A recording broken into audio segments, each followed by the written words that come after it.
later, in those days, the photographer in those days will now go and develop in the lab. Picture That's in the right. Lab. So you have better definition. You have clarity of exactly what you are seeing.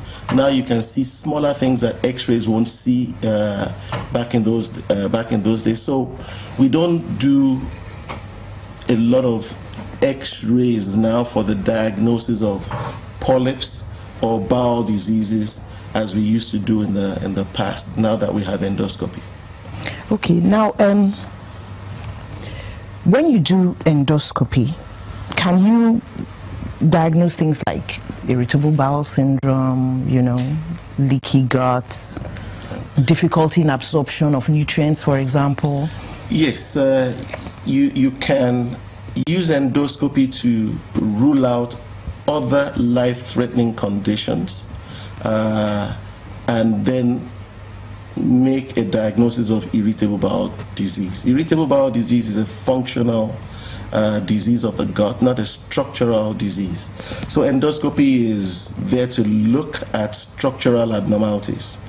When you talk about problems with absorption, what endoscopy will help you with is take a sample of the gut. Now you can look under the microscope to now say for sure this is the cause of the malabsorption or inability to absorb well. So endoscopy helps in that way with those functional problems, but more importantly, it helps to tell you what structural abnormalities are there and how you can best deal with those structural abnormalities. Are there some criteria for those who qualify for this type of examination and maybe those who don't qualify? If you have a symptom, the natural thing for your doctor is to come to a clinical conclusion of as to what is going on, based on what you present with and what he finds on examination.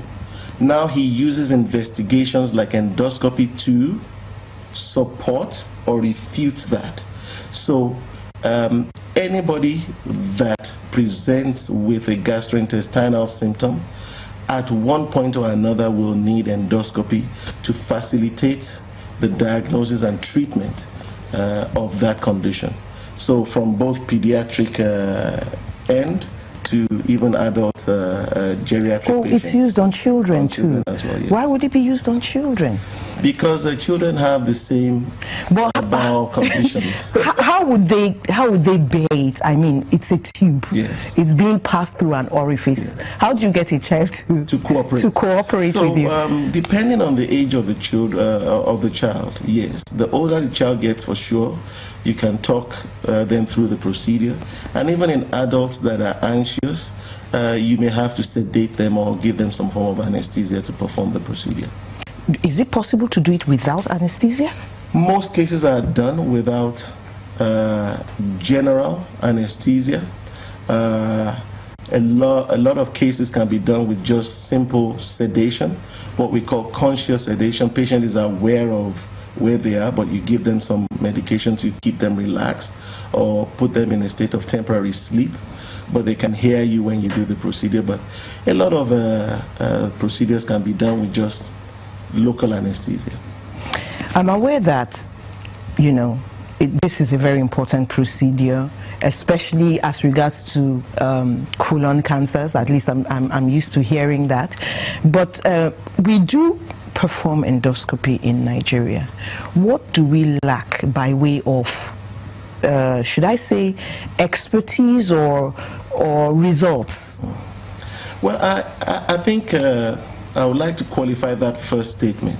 Yes, endoscopy is done in Nigeria, but there is not ready access for endoscopy in Nigeria. And what I mean by ready access is you cannot walk into a government hospital and need an endoscopy and have it done as you would if you went into a private hospital. So a sizable chunk of the Nigerian population do not have access to endoscopy. Now, in terms of what is being done, I want to believe the skills are available. I know that the skills are available. I have met a lot of physicians who have the ability to do it. equipment that we have available will range in their quality, and I think that will be something that will vary according to affordability for the institutions that have it. So is there a move now to make this a more common thing in the country, maybe a more accessible service? Well, I think it is. We have to make it more accessible, more available, and we have to increase access to endoscopy. That is one of the ways you can make your physicians more efficient in making a diagnosis and in instituting treatment, and that is one of the ways that you can improve healthcare in Nigeria. So we have to make it more accessible.